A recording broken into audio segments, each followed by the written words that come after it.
नमस्कार दोस्तों, Bharat selection wing लखपड़ाबाग Barabanki के ऑफिशियल चैनल पर आप सभी का स्वागत है। डिक्टेशन रामधारी गुप्ता, खंड 1, प्रतिलेखन संख्या 21 और 22, स्पीड 80। स्टार्ट होगा 5 सेकंड बाद।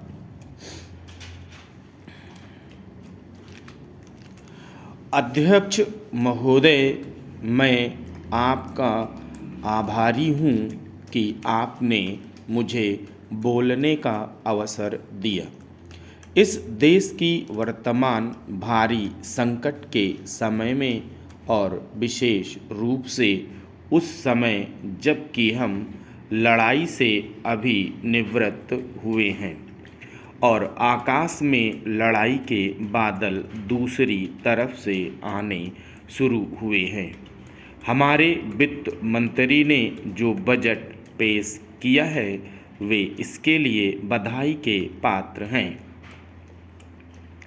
यद्यपि भिन्न भिन्न पहलुओं को लेकर आलोचनाएं की गई हैं, लेकिन यदि उनकी कठिनाइयों को भी देखा होता कि राष्ट्र को किन किन संकटों का सामना करना पड़ रहा है, इस बात पर भी अगर मेरे से पहले बोलने वाले वक्ताओं ने विचार किया होता तो मेरा विश्वास है कि उनकी आलोचनाओं का आधार कुछ दूसरा होता।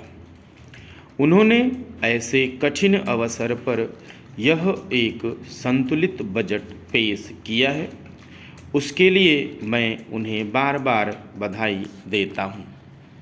लेकिन साथ ही साथ मैं अपना यह कर्तव्य समझता हूँ कि कुछ ऐसे विचार भी उनके सामने प्रस्तुत करूँ जिससे उनकी कठिनाइयाँ कुछ हल हो जाएं।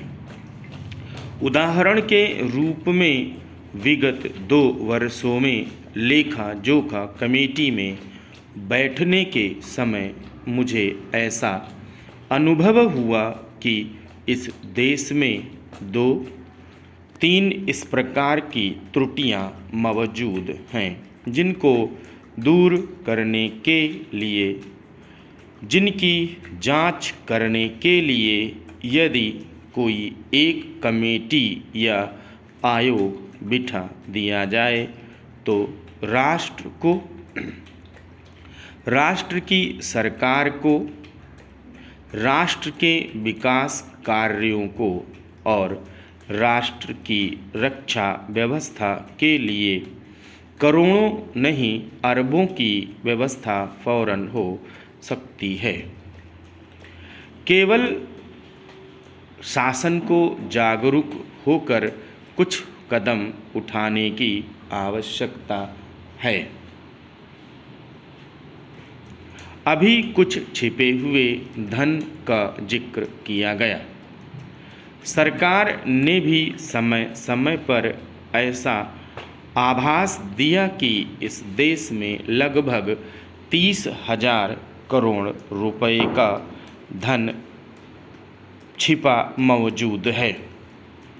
स्वयं मैं समझ नहीं पाता हूँ कि जब सरकार ऐसा अनुभव करती है तो इसकी व्यवस्था करने में उसको दिक्कत क्या आ रही है।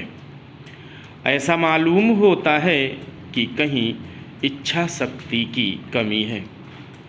भारत की इस सरकार ने अपनी शक्ति का ठीक से उपयोग करके उस दुश्मन के दांत खट्टे किए जिसके की ऊपर विश्व की महान शक्तियों की और इंग्लैंड जैसी शक्तियों का अटूट सहारा था और जिसको कि उन्होंने हमारे विरुद्ध उकसाकर खड़ा किया था और अपना पूर्ण सहयोग दिया था। अध्यक्ष महोदय, मानव संसाधन विकास मंत्रालय की मांगों के संबंध में बोलने के लिए मैं खड़ा हुआ हूँ। शिक्षा की पद्धति के बारे में, उसमें परिवर्तन लाने के बारे में, इस क्षेत्र में हमें जो असफलता हाथ लगी है उसके बारे में भी अभी मेरे मित्र ने बहुत कुछ कहा है। दुर्भाग्य की बात यह है कि देश में सभी लोग यह मानते हैं कि शिक्षा की प्रगति नहीं हुई है। शिक्षा पद्धति में आमूल चूल परिवर्तन नहीं हुए हैं, लेकिन फिर भी इस दिशा में कुछ किया नहीं जाता। ऐसा प्रतीत होता है कि इस विषय में कुछ भी करने की स्थिति में हम नहीं रहे। स्थिति ज्यों की त्यों चली आ रही है। इतना होने पर भी शिक्षा की मद पर होने वाला जो खर्च है और जो उसके लिए धनराशि आवंटित की गई है वह भी बहुत थोड़ी है।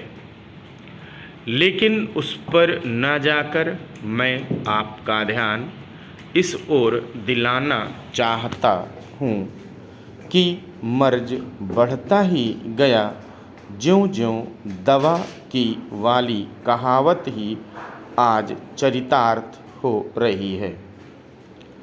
जितने ज़्यादा आयोग और समितियां बैठीं और जितनी ज़्यादा शिक्षा पद्धति के बारे में छानबीन की गई, उतनी ही ज़्यादा बीमारी बढ़ती गई। बीमारी का इलाज न होकर भी और खामियां पैदा होती गईं। अभी मेरे मित्र ने माननीय मंत्री का ध्यान एक रिपोर्ट की तरफ दिलाया था। इस तरह की बहुत सी रिपोर्टें अभी सदस्य महोदय भी एक रिपोर्ट का जिक्र कर रहे थे।